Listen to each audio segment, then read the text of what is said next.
இது என்னோட ஒரு ஃப்ரைடே பூஜை ரொட்டீன் தான் ஷேர் பண்ணியிருக்கேன். நிறைய பேர் வந்து வேலை கிடைக்கிறதுக்காக என்ன பூஜை பண்ணணும், முருகரை வந்து எப்படி வழிபடணும் அப்படின்னு கேட்டிருந்தீங்கல்ல. எனக்கு தெரிஞ்சவங்க ஒருத்தவங்க செஞ்சு பலனடைஞ்சு ஹாப்பியாக என்கிட்ட ஒரு நியூஸ் வந்து ஷேர் பண்ணியிருந்தாங்க.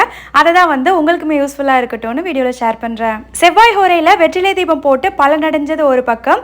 அதே மாதிரி செவ்வாய் ஹோரையில் நாம் சுவாமி முன்னாடி ஒரு தட்டை எடுத்துக்கோங்க, பித்தளை தட்டு.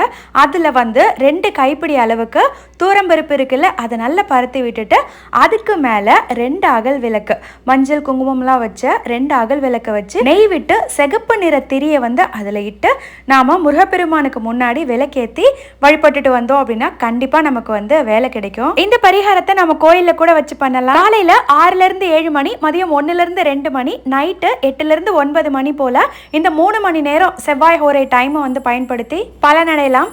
நான் சீக்கிரமாக உங்களுக்கு இது எப்படி பண்ணணும்னு செஞ்சு காட்டி வீடியோ போடுறேன். பாய்.